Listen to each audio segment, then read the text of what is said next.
રાજકોટમાં સર્જાયેલા અગ્નિકાંડમાં 28 લોકોના મોત નીપજ્યા ત્યારે ફાયર સેફટી અંગે હવે સાવચેતીના પગલાં લેવામાં આવી રહ્યા છે। ત્યારે ફાયર સેફટી એક્સપર્ટ મિલિંદ શાહે અનેક આક્ષેપો કરતા જણાવ્યું હતું કે વિદેશમાં પ્રતિબંધિત એબીસી પાવડર દેશમાં ખુલ્લેઆમ વેચાય છે। એનઓસીના નામે પણ રાજ્યમાં બેરોકટોક ભ્રષ્ટાચાર થઈ રહ્યો છે। તેમજ સાધનોની ખરીદીને તેના મેન્ટેનન્સમાં પણ ભ્રષ્ટાચાર ચાલી રહ્યો છે। તેમણે એમ પણ કહ્યું કે ઔદ્યોગિક એકમોને એનઓસીના નોમ્સથી કેમ બાકાત રખાયા, રાજ્યના તમામ જાહેર સ્થળોને રામ ભરોસે રખાયા છે। તેમણે કહ્યું કે ફાયર એક્સટિંગ્યુશરમાં વપરાતો પાવડર પણ અસુરક્ષિત છે અને એ પણ જોખમી છે। સરકારે જો મિલિંદ શાહના રિપોર્ટ પર ધ્યાન આપ્યું હોત તો આજે રાજકોટમાં જે લોકોએ જાન ગુમાવી છે એ મોટો અગ્નિકાંડ ન થયો હોત। આપણી સાથે મિલિંદભાઈ શાહ સાથે વાત કરીશું। મિલિંદભાઈ, ખાસ કરીને જે તમારો જે રિપોર્ટ હતો એમાં રિપોર્ટમાં કઈ બાબતો જે ખાસ હતી જેના કારણે આ અગ્નિકાંડ બચી શક્યો હોત? રિપોર્ટમાં મોટે ભાગે મેં મારા 5 વર્ષના અનુભવોના આધારે મોટાભાગના મુદ્દા મેં આવરી લીધા હતા। જેમ કે ભરતીનો બહુ સળગતો સવાલ છે। ભરતી જાણી જોઈને કરવામાં નથી આવી, જે કરવામાં આવી છે વહાલા દવલાની નીતિથી કરવામાં આવી છે, જેમાં કહેવાય કે સગાવાદ જોવાયો છે, આર્થિકવાદ જોવાયો છે, જાતિવાદ જોવાયો છે, અને આ બધું જોવો એનો વાંધો નહીં, પણ તમે સામે એવા લોકોને ભરતી કર્યા હતા જેમાંના લાયકાત નથી। આજે આપણા ગુજરાત સ્ટેટ એટલે ભારતનું રોલ મોડલ કહેવાય। એ રોલ મોડલમાં વડાપ્રધાન વારંવાર મુલાકાત કરતા હોય, રાજદ્વારી અસંખ્ય દેશોના લોકો આવતા હોય, એવા લોકોની રક્ષા આવા ભ્રષ્ટ ફાયર અધિકારીઓ કરે છે। એ ખૂબ મોટી ચિંતાનો વિષય છે। એટલા માટે મારે ના છૂટકે આજે બોલવું પડ્યું છે કે જ્યારે 30 માણસો હોમાઈ ગયા ત્યારે મારો અંદરનો આત્મા કકડી ઉઠે કે હવે હું બહુ સમયથી ચૂપ રહ્યો। હું 2019 આ દિશામાં કામ કરું છું। તક્ષશિલા પછી મેં આ મુદ્દે બોલવાનું ચાલુ કર્યું। મેં ભ્રષ્ટ ફાયર ઓફિસરોને મેં સસ્પેન્ડ કરાયા છે, ટર્મિનેટ કરાયા છે સિસ્ટમમાંથી। હજી બીજા ઘણા લાઇનમાં છે, એ લોકોને એક્સપોઝ કરે કે તમે ખોટા સર્ટિફિકેટના આધાર આવ્યા છે, અંદર સિસ્ટમમાં આવ્યા છો। આ બધો જ મેં અહેવાલમાં ઉલ્લેખ કર્યો છે। પ્લસ આપણે જે ફાયર એક્સટિંગ્યુશર્સ આપણને જે ફરજ પાડવામાં આવી, તમે આ ફાયર એક્સટિંગ્યુશર્સ પરચેસ કરો, like ABC powder. ABC powder એટલે એ ડ્રાય કેમિકલ પાવડર છે। એ આપણા શરીર માટે પણ હાનિકારક છે, પર્યાવરણ માટે પણ હાનિકારક છે।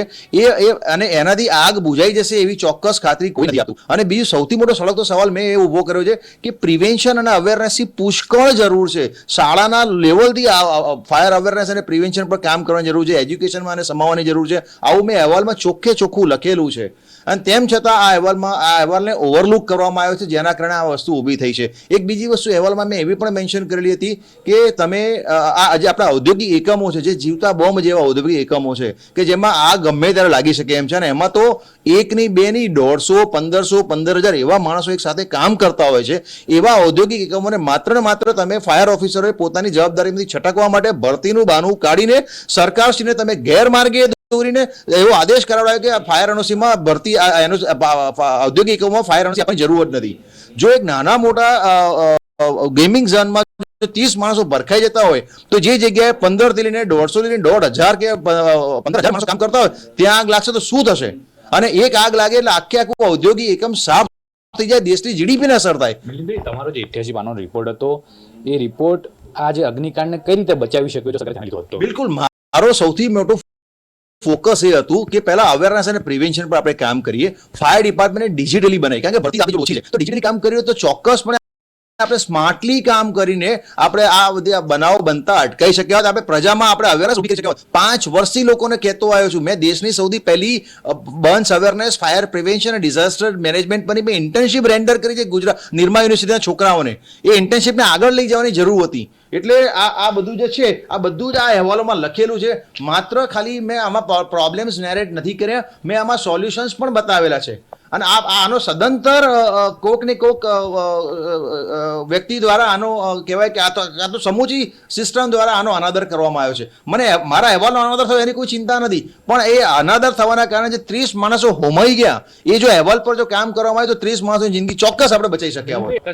આ હતા મિલિંદભાઈ, તેમને કહેવું છે કે સરકાર જો તેમનો જે 88 પાનાનો રિપોર્ટ છે જે તેમણે 1.5 મહિના પહેલા બનાવ્યો હતો, શું બેદરકારીઓ થાય છે, કઈ જગ્યાએ ફાયર ઇક્વિપમેન્ટ્સનો અભાવ છે જેના કારણે અગ્નિકાંડ થાય છે। જો કદાચ સરકાર આ રિપોર્ટ થ્રુ પણ ગઈ હોત તો આજે મોટો જે અગ્નિકાંડ થયો છે તેનાથી રાજકોટ આજે બચી ગયું હોત। ચોક્કસથી અમે પણ અમારા ચેનલથી આપને અપીલ કરીએ છીએ કે તમારા બાળકોનું ધ્યાન રાખો। તમારા બાળકો દરેક જગ્યાએ ક્યાં જાય છે, એ જગ્યાએ ફાયર સેફટીના કારણે, અભાવના કારણે આપના પણ કોઈ પરિવાર સભ્યનો ગુમાવવાનો વારો ના આવે તેનું તમે પણ પૂરતું ધ્યાન રાખો। કેમેરા અજય નીલેવાર સાથે મૈદીપસિંહ રાઠોડ। સુરત કેનાલ રોડ પર આવેલ પોલારીસ મોલની 500 દુકાનો સીલ કરવામાં આવી.